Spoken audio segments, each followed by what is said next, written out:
Tetapi orang Israel melakukan apa yang jahat di mata Tuhan. Sebab itu Tuhan menyerahkan mereka ke dalam tangan orang Midian 7 tahun lamanya. Dan selama itu, orang Midian berkuasa atas orang Israel. Karena takutnya kepada orang Midian itu, maka orang Israel membuat tempat-tempat perlindungan di pegunungan, yakni gua-gua dan kubu-kubu.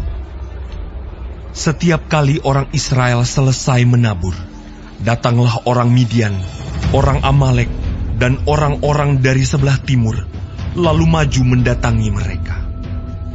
Berkemalah orang-orang itu di daerah mereka, dan memusnahkan hasil tanah itu sampai ke dekat Gaza, dan tidak meninggalkan bahan makanan apapun di Israel, juga domba atau lembu atau keledai pun tidak. Sebab orang-orang itu datang maju dengan ternaknya dan kemahnya, dan datangnya itu berbanyak-banyak seperti belalang. Orang-orangnya dan unta-untanya tidak terhitung banyaknya, sekaliannya datang ke negeri itu untuk memusnahkannya. Sehingga orang Israel menjadi sangat melarat oleh perbuatan orang Midian itu. Lalu berserulah orang Israel kepada Tuhan. Ketika orang Israel berseru kepada Tuhan karena orang Midian itu, maka Tuhan mengutus seorang nabi kepada orang Israel yang berkata kepada mereka, "Beginilah firman Tuhan, Allah Israel. Akulah yang menuntun kamu keluar dari Mesir dan yang membawa kamu keluar dari rumah perbudakan. Aku melepaskan kamu dari tangan orang Mesir dan dari tangan semua orang yang menindas kamu.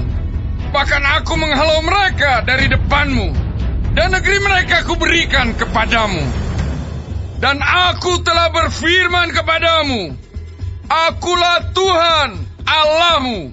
Maka janganlah kamu menyembah Allah orang Amori, yang negerinya kamu diami ini. Tetapi kamu tidak mendengarkan firmanku itu." Kemudian datanglah malaikat Tuhan dan duduk di bawah pohon tarbantin di Ofrah, kepunyaan Yoas, orang Abieser itu. Sedang Gideon anaknya mengirik gandum dalam tempat pemerasan anggur, agar tersembunyi bagi orang Midian. Malaikat Tuhan menampakkan diri kepadanya dan berfirman kepadanya demikian, "Tuhan menyertai engkau, ya pahlawan yang gagah berani." Jawab Gideon kepadanya, Tuanku, jika Tuhan menyertai kami, mengapa semuanya ini menimpa kami? Di manakah segala perbuatan-perbuatannya yang ajaib yang diceritakan oleh nenek moyang kami kepada kami? Ketika mereka berkata, "Bukankah Tuhan telah menuntun kita keluar dari Mesir? Tetapi sekarang Tuhan membuang kami dan menyerahkan kami ke dalam cengkeraman orang Midian." Lalu berpalinglah Tuhan kepadanya dan berfirman, "Pergilah dengan kekuatanmu ini, dan selamatkanlah orang Israel dari cengkeraman orang Midian. Bukankah aku mengutus engkau?"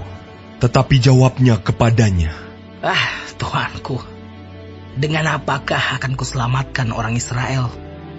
Ketahuilah, kaumku adalah yang paling kecil di antara suku Manasye, dan aku pun seorang yang paling muda di antara kaum keluargaku. Berfirmanlah Tuhan kepadanya, "Tetapi akulah yang menyertai engkau. Sebab itu, engkau akan memukul kalah orang Midian itu sampai habis." Maka jawabnya kepadanya, "Jika sekiranya aku mendapat kasih karunia di matamu, maka berikanlah kepadaku tanda bahwa engkau sendirilah yang berfirman kepadaku. Janganlah kiranya pergi dari sini sampai aku datang kepadamu membawa persembahanku dan meletakkannya di hadapanmu." Firman-Nya, "Aku akan tinggal sampai engkau kembali." Masuklah Gideon ke dalam, lalu mengolah seekor anak kambing dan roti yang tidak beragi dari seefa tepung. Ditaruhnya daging itu ke dalam bakul dan kuahnya ke dalam periuk. Dibawanya itu kepadanya ke bawah pohon tarbantin, lalu disuguhkannya. Berfirmanlah malaikat Allah kepadanya, "Ambillah daging dan roti yang tidak beragi itu, letakkanlah ke atas batu ini, dan curahkan kuahnya. Maka diperbuatnya demikian. Dan malaikat Tuhan mengulurkan tongkat yang ada di tangannya. Dengan ujungnya disinggungnya daging dan roti itu. Maka timbullah api dari batu itu dan memakan habis daging dan roti itu.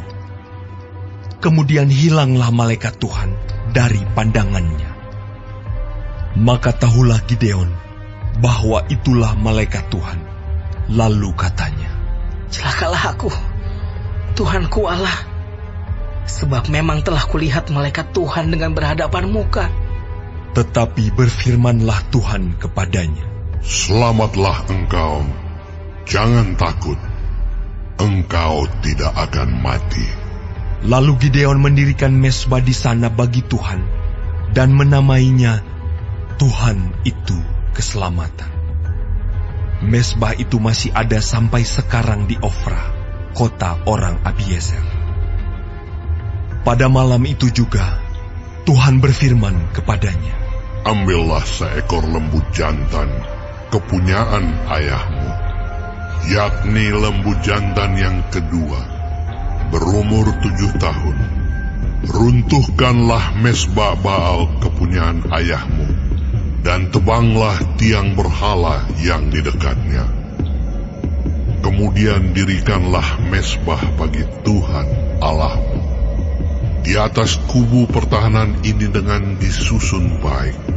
Lalu ambillah lembu jantan yang kedua, dan persembahkanlah korban bakaran dengan kayu tiang berhala yang akan kau tebang itu." Kemudian Gideon membawa 10 orang hambanya, dan diperbuatnyalah seperti yang difirmankan Tuhan kepadanya. Tetapi karena ia takut kepada kaum keluarganya dan kepada orang-orang kota itu untuk melakukan hal itu pada waktu siang, maka dilakukannya pada waktu malam. Ketika orang-orang kota itu bangun pagi-pagi, tampaklah telah dirobohkan mezbah Baal itu, telah ditebang tiang berhala yang di dekatnya, dan telah dikorbankan lembu jantan yang kedua di atas mezbah yang didirikan itu. Berkatalah mereka seorang kepada yang lain, Siapakah yang melakukan hal itu? Setelah diperiksa dan ditanya-tanya, maka kata orang, Gideon bin Yoas, dialah yang melakukan hal itu. Sesudah itu, berkatalah orang-orang kota itu kepada Yoas, Bawalah anakmu itu keluar. Dia harus mati. Karena ia telah merobohkan mezbah Baal. Dan karena ia telah menebang tiang berhala yang di dekatnya. Tetapi jawab Yoas kepada semua orang yang mengerumuninya itu, Kamu mau berjuang membela Baal? Atau kamu mau menolong dia? Siapa yang berjuang membela Baal akan dihukum mati sebelum pagi. Jika Baal itu Allah, biarlah ia berjuang membela dirinya sendiri setelah mezbahnya dirobohkan orang. Dan pada hari itu, diberikan oranglah nama Yerubbaal kepada Gideon, karena kata orang, Biarlah Baal berjuang dengan dia setelah dirobohkannya mezbahnya itu. Seluruh orang Midian dan orang Amalek dan orang-orang dari sebelah timur telah berkumpul bersama-sama. Mereka telah menyeberang dan berkemah di lembah Yisrael. Pada waktu itu, Roh Tuhan menguasai Gideon. Ditiupnyalah sangkakala dan orang-orang Abiezer dikerahkan untuk mengikuti dia. Juga dikirimnya pesan kepada seluruh suku Manasye, dan orang-orang ini pun dikerahkan untuk mengikuti dia. Dikirimnya pula pesan kepada suku Asher, Sebulon, dan Naftali, dan orang-orang ini pun maju untuk menggabungkan diri dengan mereka. Kemudian berkatalah Gideon kepada Allah, Jika engkau mau menyelamatkan orang Israel dengan perantaraanku, seperti yang kau firmankan itu, maka aku membentangkan guntingan bulu domba di tempat pengirikan. Apabila hanya di atas guntingan bulu itu ada embun, tetapi seluruh tanah di situ tinggal kering, maka tahulah aku bahwa engkau mau menyelamatkan orang Israel dengan perantaraanku. seperti yang kau firmankan. Dan demikianlah terjadi, sebab keesokan harinya, pagi-pagi ia bangun. Dipulasnya guntingan bulu itu, dan diperasnya air embun dari guntingan bulu itu, secawan penuh air. Lalu berkatalah Gideon kepada Allah, Janganlah kiranya murka-Mu bangkit terhadap aku, apabila aku berkata lagi, sekali ini saja. Biarkanlah aku satu kali lagi saja mengambil percobaan dengan guntingan bulu itu. Sekiranya yang kering hanya guntingan bulu itu, dan di atas seluruh tanah itu ada embun. Dan demikianlah diperbuat Allah pada malam itu, sebab hanya guntingan bulu itu yang kering, dan di atas seluruh tanah itu ada embun.